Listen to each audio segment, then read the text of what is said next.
Muy buenas tardes para todos. Sean bienvenidos a Arbitraje al Aula en su sesión número 11. En el día de hoy nos acompaña uno de nuestros árbitros, el doctor Sergio Andrés Duarte Mantilla, con la temática del laudo arbitral. A continuación voy a leer su perfil profesional.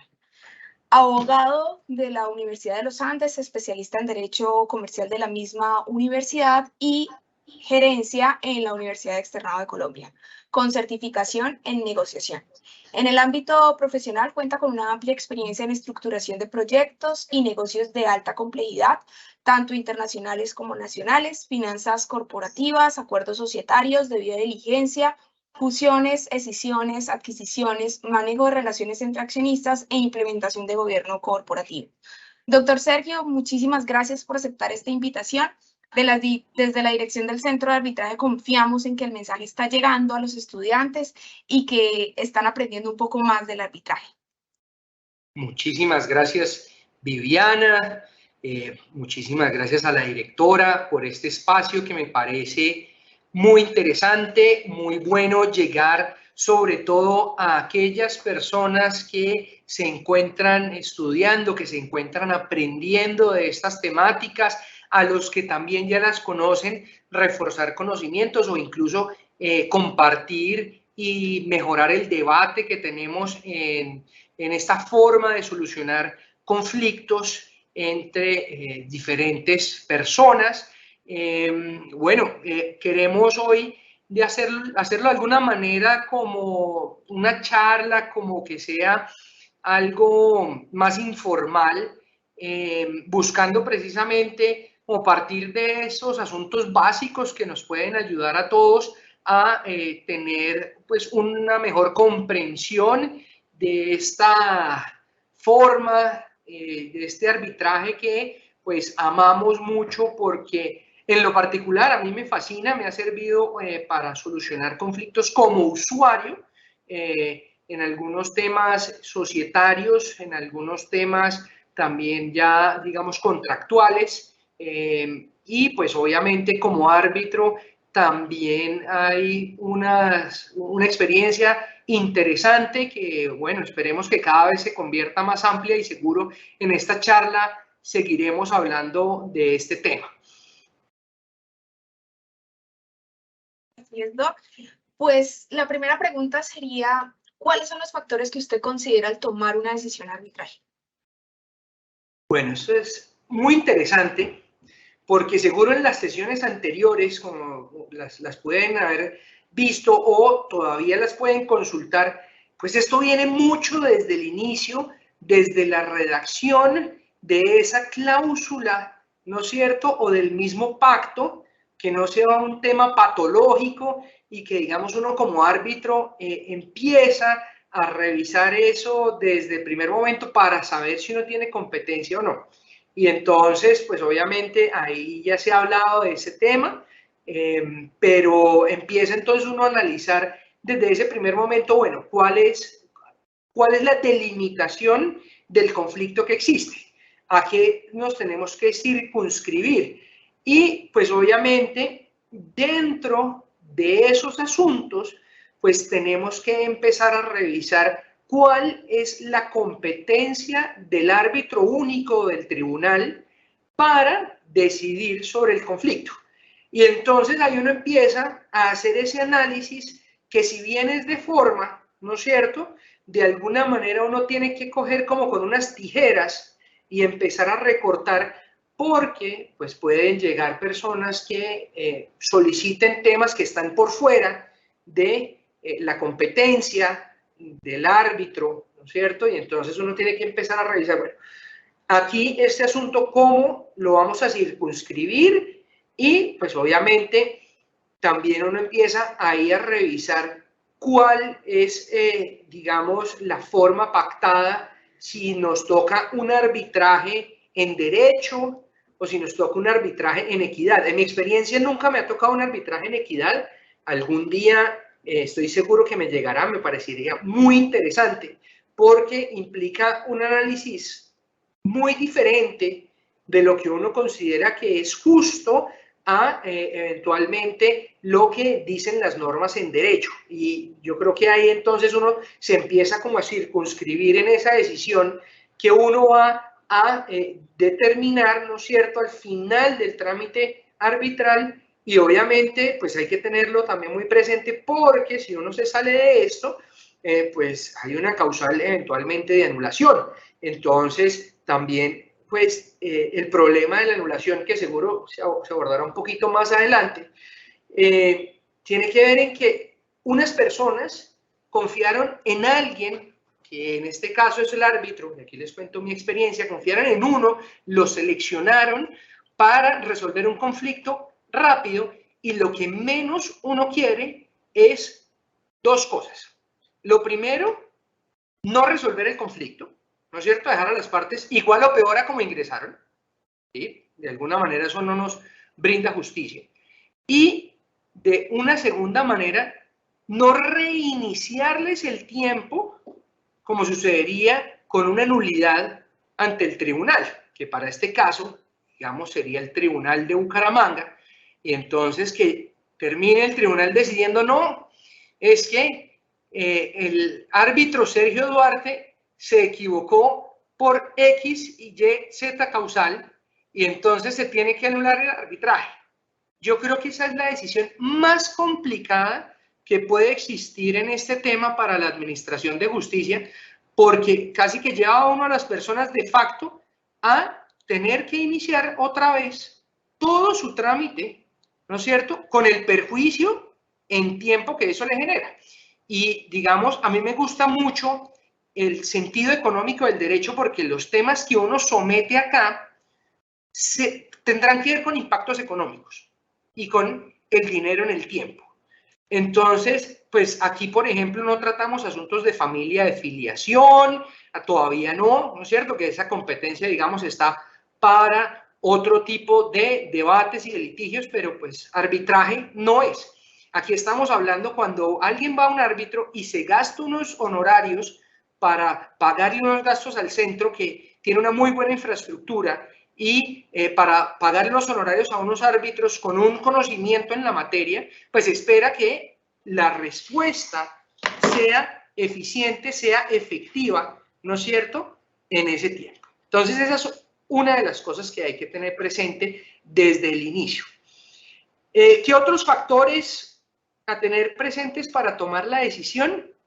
Bueno, y aquí es, uno lo va aprendiendo con la experiencia, y yo creo que pues eso es muy interesante, es aprender a pedir. Las pretensiones, y yo siempre me centro en las pretensiones, me parece clave unas pretensiones muy bien formuladas, de manera que el árbitro pueda decir, bueno, lo que está pidiendo esta persona es esto, y vamos ahí ya a ver los hechos, cómo se desarrollan y las pruebas que sustentan esos hechos. Pero si lo que está pedido se hace de una mala forma, ¿no es cierto?, o se queda corto, el árbitro no puede salir a subsanar extra petita, por ejemplo, ¿no es cierto?, a pesar de que hay algunos pronunciamientos que le permiten a uno interpretar la demanda, sobre todo en los arbitrajes legales, que le permitirían a uno como interpretar el sentido de la demanda. Eso no quiere decir que uno se pueda extender en la concesión de la pretensión, ¿sí? Entonces, eventualmente hay algunas confusiones, algunos asuntos que uno puede entrar a evaluar, pero pues no se puede convertir en un arbitraje en equidad, y igual en el de equidad uno tiene que pedirlo de la manera, pues digamos, más adecuada. Entonces, para mí, digamos, lo segundo, resumiendo este asunto, es la pretensión, ¿sí? Incluso si hay principales y subsidiarias, si están bien acumuladas, ¿no es cierto? Todo este tema ya procesal que viene detrás también amerita un análisis por parte del árbitro. Y pues obviamente cuando uno está del lado del abogado que está arbitrando, pues uno tiene que sentarse a revisar cómo uno quiere llegarle al árbitro. Y yo creo que, digamos, también este espacio es para los estudiantes y para las personas que ejercemos arbitraje, hay que pensar mucho en la otra persona y en el árbitro y conocer un poco quién es de alguna manera ese juez, entre comillas, que está tomando la decisión, ¿sí? Y a mí me ha pasado un poco en la práctica, no es lo mismo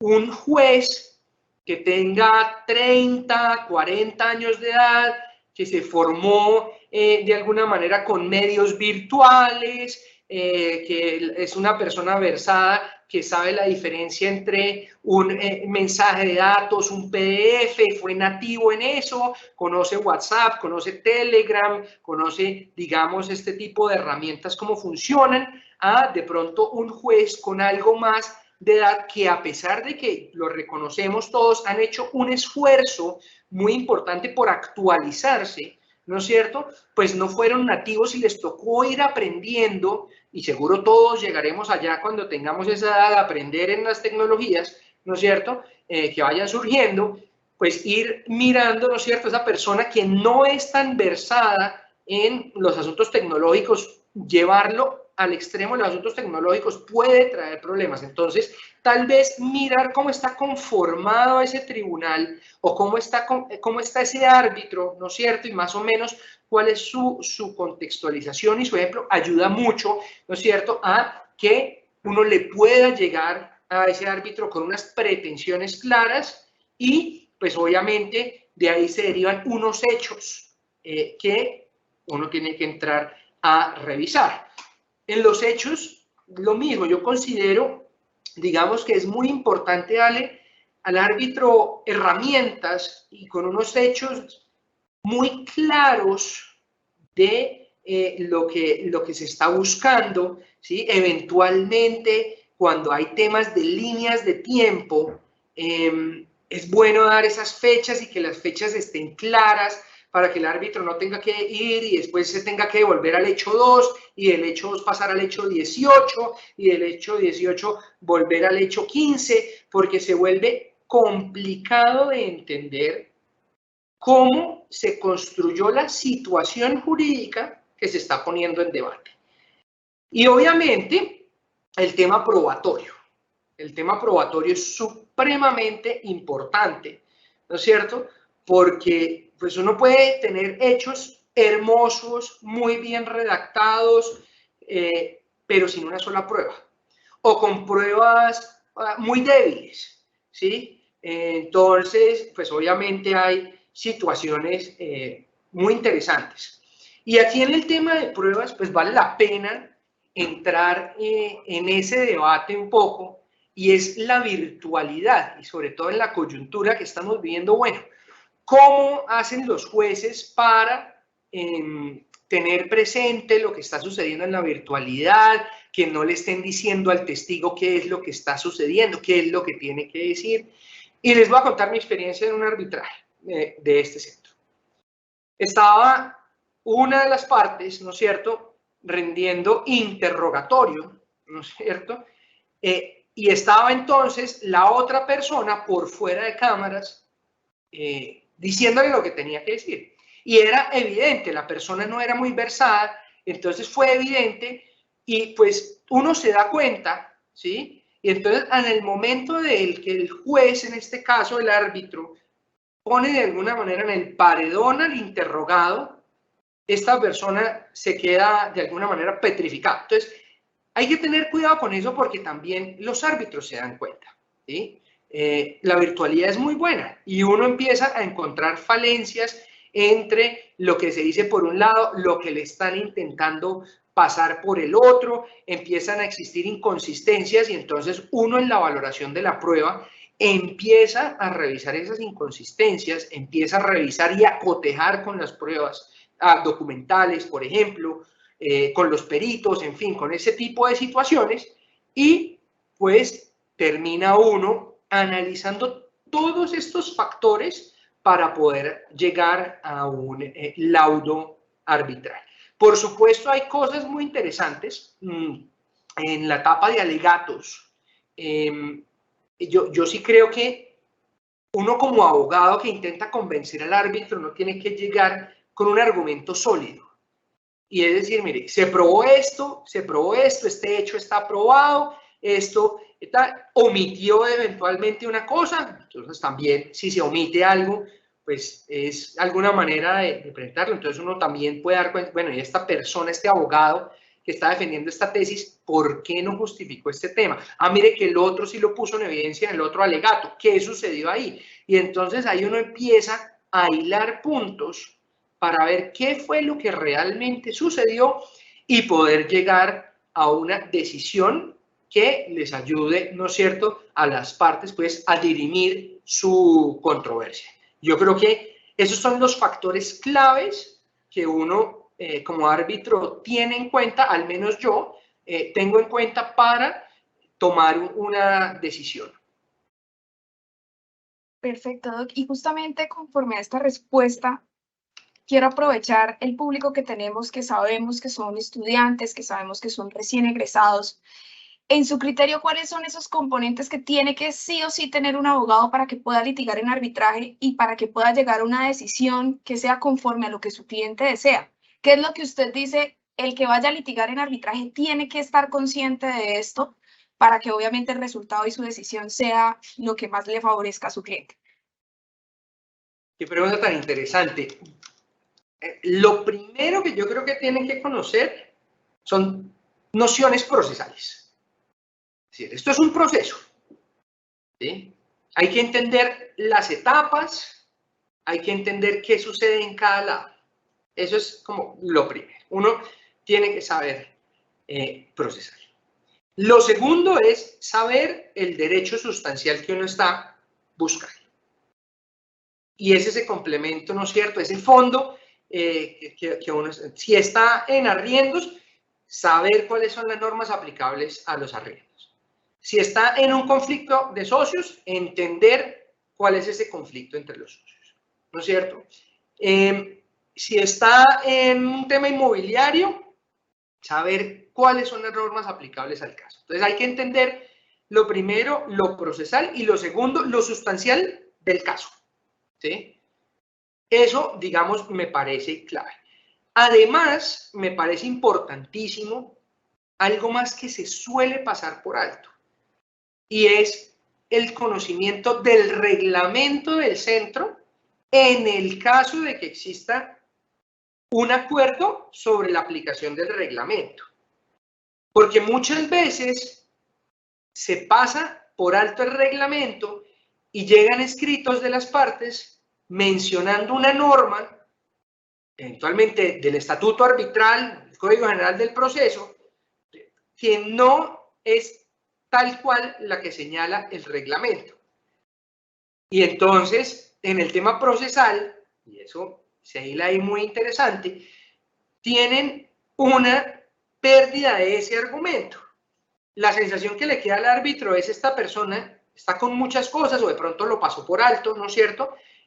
Pero queda una sensación ahí como de algo pasó acá.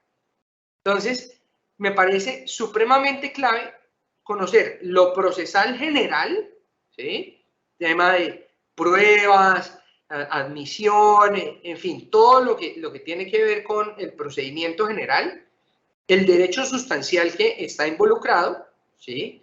Y el derecho procesal arbitral, si lo podemos denominar así, y si me lo permiten. Entonces, esos tres asuntos me parece que son supremamente claves tenerlos. Y dentro de las normas, por supuesto, pues estará el reglamento, estará el estatuto arbitral, estará el Código General del Proceso, el código, la reglamentación sustancial y, pues, obviamente, la constitución política, que considero debe estar, pues, amparando todo el trámite del derecho de contradicción, de defensa, ¿no es cierto? Permitirle a las partes, eventualmente se presente algún vacío en alguna situación, entonces al árbitro le toca ampararse en los principios constitucionales para poder ayudar a solventar esa situación y que las partes estén en franca lid bajo la equidad que uno tiene como de juez ciego, de justicia ciega, de balancear a las dos partes que tengan igualdad de herramientas para poder defenderse. Perfecto, muchísimas gracias. Vamos con la siguiente pregunta. ¿Cómo aborda las diferentes pruebas y argumentos de las partes en su proceso en la toma de decisiones? Bueno, ¿cómo abordamos las pruebas?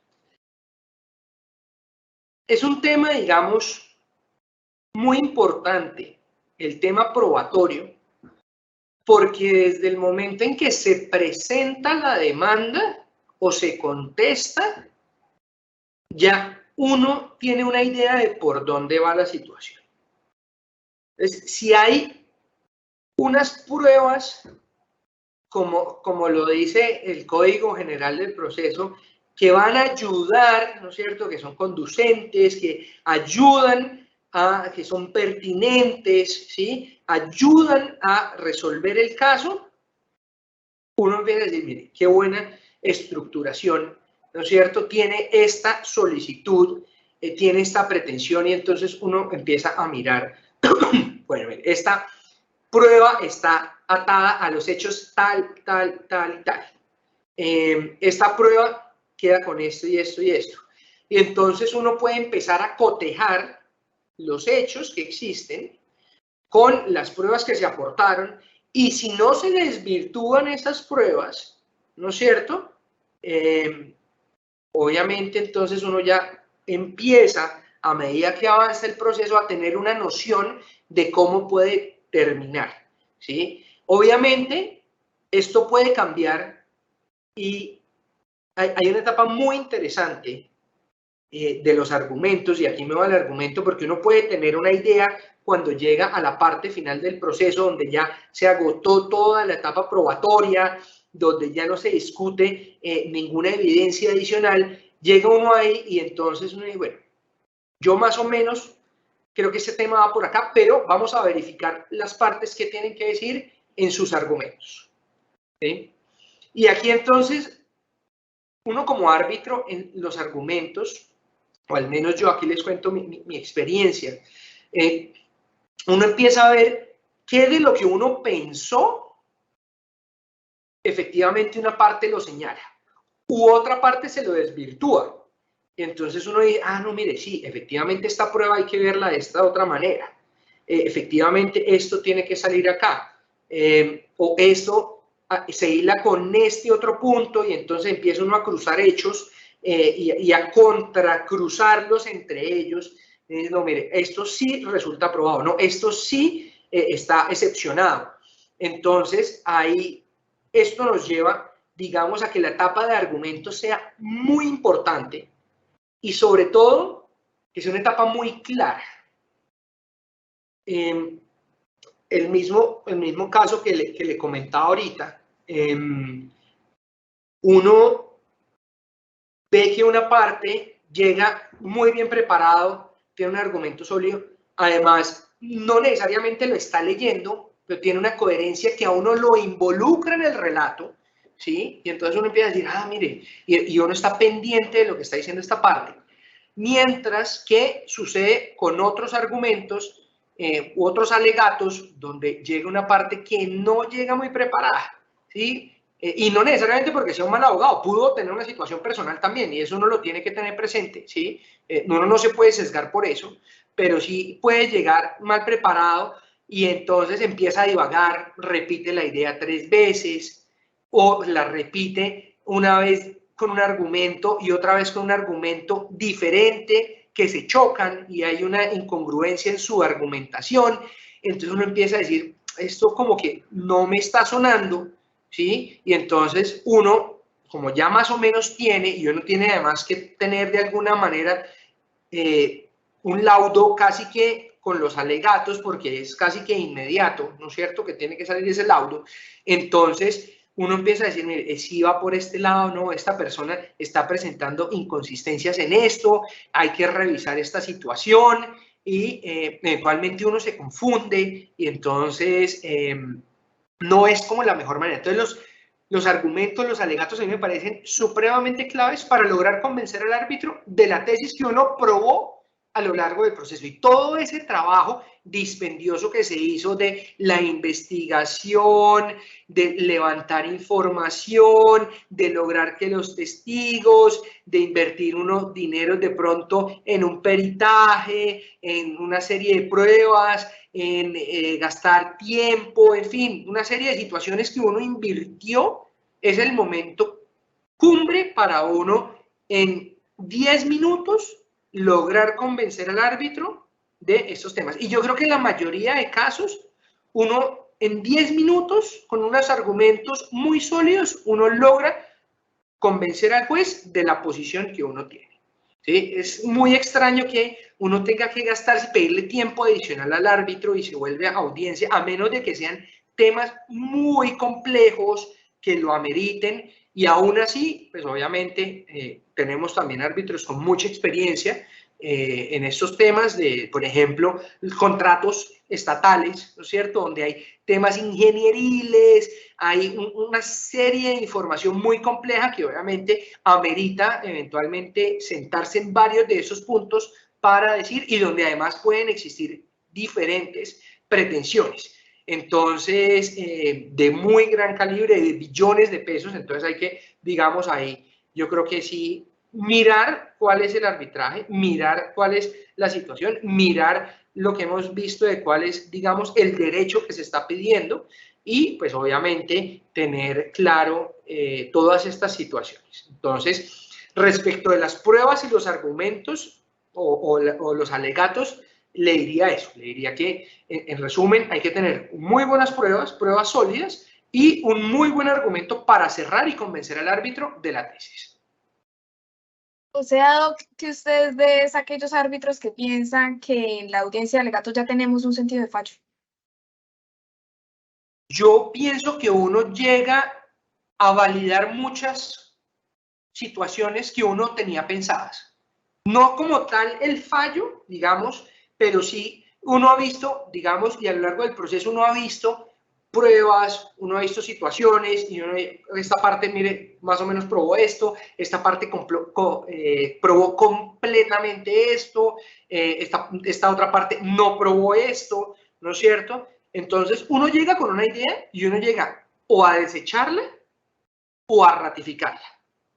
¿Sí? Y si es a desecharla, a escuchar ese argumento de, bueno, mire, no, efectivamente, aquí esto y esto, y lo veo de una manera diferente y esta persona tiene razón. ¿Sí? O a confirmar, efectivamente, con la idea que traía, se probó eso, se probó esto, y la otra parte básicamente está de acuerdo en su alegato que se probó esto y esto. Entonces, si me clasifica dentro de esos, yo creo que soy parte de esos que más o menos llega con una noción. Y creo que uno debería llegar con una noción de qué es lo que ha pasado al arbitraje. No creo que uno llegue ciego porque es que uno ha estado dirigiendo el proceso. Perfecto. ¿Cuál es su factor diferencial en el arbitraje? Bueno, esto es muy interesante. Y yo creo que yo me he comprometido con una cosa. Y es el arbitraje tiene que ser rápido. Si las partes entran a invertir, que es una inversión que realizan, unos honorarios, tienen que tener celeridad en la decisión de su situación jurídica. Entonces, para mí eso es un tema, digamos, principal. Eso no quiere decir que la rapidez no sea un factor de revisar detenidamente las situaciones, ¿sí? Pero sí considero que un arbitraje tiene que ser muy rápido, tiene que ser muy expedito en audiencias muy puntuales, de alguna manera cortas, si hay que resolver los recursos, si se toman tiempo los recursos, no tomarse mucho tiempo en resolver esos recursos. Obviamente hay temas que ameritan hacer una pausa y decir, vengan, hay que revisar una situación bastante complicada, ¿no es cierto? Entonces, aquí hay que detenerse, pero sí creo que mi compromiso cuando he sido elegido árbitro es ser muy rápido, de alguna manera eficiente en las decisiones, ¿sí? ¿Para qué? Para lograrle llevar justicia a las personas, que yo creo que es el sentido del mecanismo. estar y brindarle esa alternativa a las personas, porque si no, pues no voy a la justicia ordinaria.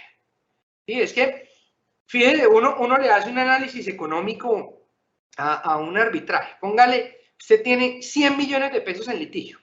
Digamos, es un arbitraje pequeñito, ¿sí? Y usted tiene unos intereses del 12%, ¿sí? Anual. Digamos, haciéndolo la cuenta rápida y sin meternos en si es efectivo anual, si es mensualizado, pero póngale que usted está pagando un 1% de interés por ese dinero, ¿sí? Porque además en la petición además pidieron los intereses de mora en el pago de la prestación. Digamos que hoy en día los intereses están mucho más allá, pero vámonos al 12%, ¿cierto? Que es al 1 mensual. Entonces, por cada mes que pase de esa situación, el que pierda tiene que desembolsillar 1 millón de pesos de intereses adicional. El que pierda, ¿sí? Sea uno u otro. Y entonces uno tiene que ser responsable con el dinero de los demás. Y uno tiene que decidir con rapidez y con agilidad esa situación para que no sigan ahí divagando y obviamente se genere algo. Habrá casos en los que no se puede. No estoy diciendo que siempre sea así. Habrá casos que tienen matices, ¿sí? Pero sí creo que yo me he comprometido puntualmente con eso, con ser ágil y con lograr que las personas tengan una justicia. Entonces, ojalá, digamos, todos tengamos alguna manera diferencial para que haya un palmarés de seleccionar árbitros, obviamente por sus conocimientos y por situaciones que quieran avanzar, ¿sí? Y entonces yo creo que somos los árbitros que estamos, que somos algunos en la lista, digamos, hay nombres de mucho reconocimiento, todos buscamos que la justicia sea ágil para que las personas lleguen pronto a la resolución de ese conflicto que tienen entre manos. En esta pregunta a mí me gustaría involucrarme un poco en la naturaleza del proceso. Ya sabemos todos que estamos ante un trámite declarativo, que el laudo arbitral justamente va a contener órdenes de esa índole, pero ¿qué opinión le merece usted, doctor, que el arbitraje llegue a, por lo menos a la ejecución, o a ámbitos o aspectos en donde la ley a hoy tal vez no nos ha dado la posibilidad de entrar, pero siguen siendo asuntos que pueden ser sometidos al arbitraje? Yo creo que debería hacerse.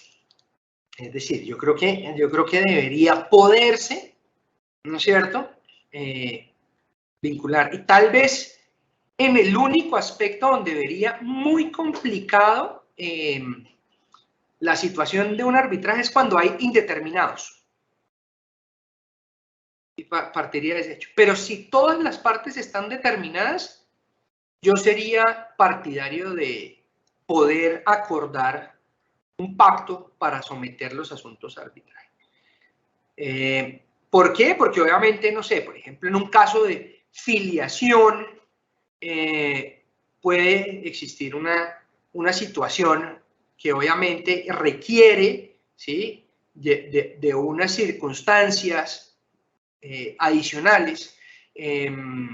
Por ejemplo, en un tema eventualmente de una sucesión donde haya, ¿sí?, personas que no estén determinadas, ¿no es cierto? Pero, por ejemplo, yo creo que en las sucesiones uno podría someterlas a arbitraje, así como uno va donde un notario a ir a resolver de mutuo acuerdo, pues aquí no estamos de acuerdo en todo, estamos de acuerdo en que un tercero lo dirima, pero no estamos de acuerdo, ¿no es cierto?, en todo. Entonces, ¿por qué no llevarlo allá? ¿Sí? En los temas, digamos, de orden familiar, me parece que hay unos particularmente, y sobre todo en empresas familiares, que es uno de los temas que me gusta y me apasiona. Me parece que hay muchos temas que ayudarían a facilitar el arbitraje, que uno pudiera someter a arbitraje algunos de estos temas. Y que obviamente podrán quedar cosas por fuera, así como pueden quedar en los temas notariales. Y para eso, ¿no es cierto?, habrá unos mecanismos de un juez de la República, un juez ordinario, ¿no es cierto?, que sea el que resuelva eventualmente estas situaciones, como hoy sucede con los asuntos notariales, ¿sí? Yo creería que sí es viable hacerlo, y además hay un tema muy interesante del arbitraje, y es que eventualmente hay temas que son privados y se guarda la confidencialidad de las partes, que eso es un plus dentro de la prima que se paga dentro de los honorarios, y es un litigio que no queremos que se sepa, pero que sí haya justicia de por medio, ¿no es cierto?, se lleve a arbitraje, como sucede en otras jurisdicciones. Y eso se utiliza bastante, y obviamente sí soy partidario de involucrar más asuntos al arbitraje, con buenas experiencias en otras jurisdicciones, en otros, digamos, aspectos, y seguiremos avanzando en esto, ¿no? Seguiremos a ver cómo funciona el asunto. Así es, Doc. Una última pregunta. ¿Cuáles son las ventajas y desventajas de utilizar el arbitraje para resolver disputas? Bueno,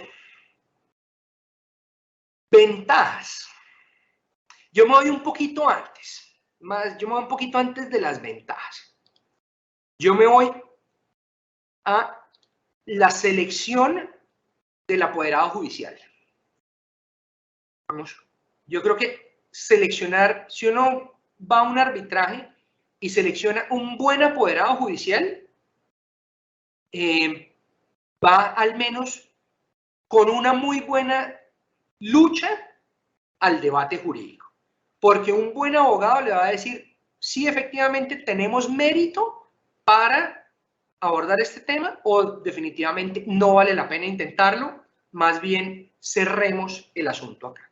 ¿Sí? Eso tal vez, que son temas que a los clientes no les gusta escuchar, ¿sí? Porque muchas veces el cliente dice, no, pero es que yo quiero, y entonces el abogado tiene que poder decir, mire, sí vale la pena intentarlo, porque efectivamente aquí hay un derecho y usted tiene el derecho por esto y esto y esto y esto. O, mire, sabe que no vale la pena intentarlo porque, por ejemplo, tiene, como lo llamamos coloquialmente, rabo de paja, ¿sí? Entonces, si vamos por esto, podemos terminar con esto y esto y esto, entonces más bien, quedémonos quietos. Entonces, yo creo que, digamos, la primera elección que tiene que hacer una persona para ver la ventaja del arbitraje es seleccionar un buen abogado. Y a los estudiantes que estén viendo esta charla, hay que ser un muy buen abogado, ¿no es cierto? Correcto, ético en las cosas, leal con los colegas, ¿sí? Ser muy, muy buen colega, ser respetuoso con los colegas, tratarnos bien entre nosotros. Llevamos una profesión, digamos, donde nos jugamos derechos de las personas, y obviamente hay derechos de personas que ellos no se pueden ver, pero eso no quiere decir que los abogados entonces también nos enfrentemos entre nosotros. Nosotros nos enfrentamos con los argumentos jurídicos, pero yo no soy partidario de tener, digamos, peleas personales alrededor del tema. Entonces, creo que seleccionar un buen abogado desde el punto de vista integral nos ayuda a tener las ventajas del arbitraje. ¿Y cuáles son las ventajas de tener un arbitraje? Rapidez en la decisión. Una sola instancia. No tenemos apelación. Tenemos anulación por unas causales muy específicas, ¿sí? Pero no tenemos dobles instancias. Entonces, esto ayuda a que el trámite sea mucho más rápido. Tenemos profesionalización en las materias sustanciales que se requieren, ¿sí? Entonces, eventualmente uno puede tener una lista y uno dice, mire, pongámonos de acuerdo con este árbitro porque sabemos que es imparcial, mire que Sergio conoce de esto, mire que el doctor Herrera conoce de esto, mire que Felipe conoce de esto, mire que sí. Entonces, ahí uno puede empezar a seleccionar, ¿no es cierto?, un resultado que sea justo. Ya que sea favorable, sabemos todos los que somos abogados que si uno entra en un litigio, alguien gana y alguien pierde. No, los dos no ganan. Ganan aplicando otros mecanismos de solución. Ahí aprovechamos para hacerles el tema de la conciliación, que también se hace acá en la Cámara de Comercio, ¿no es cierto? Que es donde buscamos un gana-gana, ¿sí? Nos evitamos otros temas. Tenemos arreglos directos, ¿sí? Casi que en cualquiera de las etapas procesales, ¿sí? Uno puede llegar a un arreglo directo. No abandonen eso. eventualmente en algunos casos podemos irnos a la amigable composición, un mecanismo que existe pero que poco se usa, y obviamente pues si ya estamos en el arbitraje es porque estamos dando una batalla, pues digamos, que lo requiere, ¿sí? Porque definitivamente no nos pusimos de acuerdo. Entonces, sigo con las ventajas. Hablábamos de la profesionalización de los árbitros, hablábamos, digamos, de las instalaciones y de la facilidad del centro. Entonces, y esto, pues, digamos, se ha venido cerrando frente a la justicia tradicional, porque antes nosotros podíamos utilizar medios virtuales, nosotros fuimos unos de los pioneros en medios virtuales, entonces uno podía eventualmente traer un testigo que estuviera en Alemania al proceso sin que se tuviera que desplazar. Hoy en día, pues, esto, si bien no es una diferencia, sí hay una gran experiencia en el manejo del expediente, en el manejo de las audiencias, en las plataformas, en compartir los audios, por ejemplo, de las audiencias y los videos que quedan de las audiencias. En fin, hay una serie de ventajas que, pues obviamente, están dentro, ventajas tecnológicas que están dentro de esos gastos que uno está pagando, ¿no es cierto?, a el centro de arbitraje.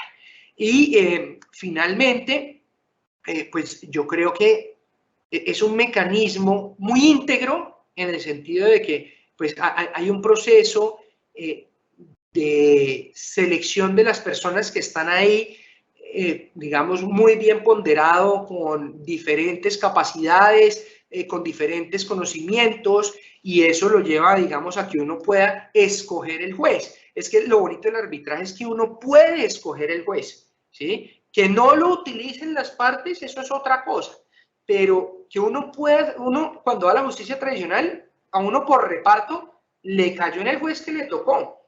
Aquí uno tiene la oportunidad muy buena de seleccionar su juez, ya que el juez le va a fallar a uno a favor, eso es totalmente diferente y lo acabamos de hablar, eso es otra situación, pero al menos uno sabe que el juez está consiguiendo, tiene unas credenciales, ¿no es cierto? Y tiene, digamos, una forma de actuación. Entonces, sin demeritar, por supuesto, a los jueces de la justicia ordinaria, la justicia tradicional, que por supuesto son jueces de la República, ¿no es cierto? Y gozan del prestigio que debe tener un juez de la República, pero uno no puede escoger el juez. Entonces, es más, si han intentado escoger jueces y ha habido cantidad de líos penales por escoger los jueces. Entonces, ahí es donde uno dice, esto es una ventaja del arbitraje, de uno escoger la persona que uno quiere que le defina su situación jurídica. Y dentro de las desventajas, ¿qué hay? Las desventajas yo creo que van más hiladas a el tema del conocimiento del abogado, porque yo la verdad es que no he encontrado hoy en día desventajas en el arbitraje. Yo he visto es de pronto situaciones de malas defensas jurídicas, ¿sí? O bien una demanda mal planteada, o bien una defensa en el mismo sentido, mal planteada. Pero al final no he visto como tal una desventaja del proceso arbitral. Es decir, yo ahí me voy para las ventajas nuevamente. Tenemos muchos temas interesantes alrededor de este asunto.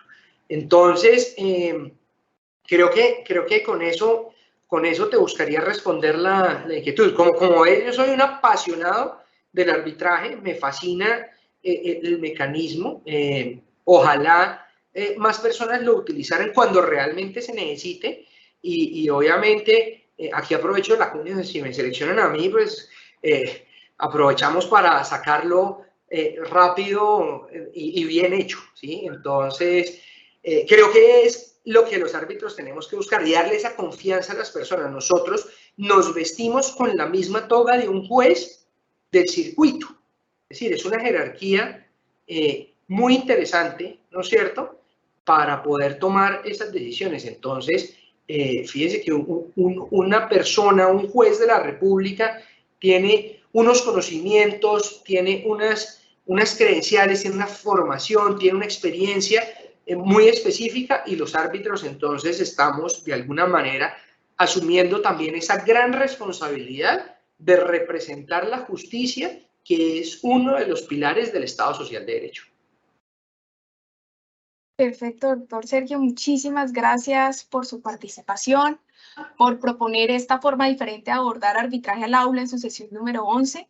No quiero dejar de invitar a todos los que nos acompañaron a decirles que la base de laudos arbitrales del Centro de Arbitraje de la Cámara de Comercio de Bucaramanga está publicada y disponible, abierta al público para su estudio. En nuestro sitio web, que fue el que les relacionamos en los comentarios, van a encontrar un instructivo para que puedan ir a la parte de gestión del conocimiento de la Cámara de Comercio de Bucaramanga y de ahí puedan extraer todo lo que nuestros árbitros han decidido desde el momento de la creación del centro de arbitraje. Finalizo con extenderles la invitación a nuestra próxima sesión con el tema del recurso de anulación el siguiente mes. Y recuerden que si se perdieron este o cualquier otro capítulo, pueden encontrarlo en YouTube, en el perfil de la Cámara de Comercio de Bucaramanga. Muchas gracias para todos y feliz tarde. Muchas gracias.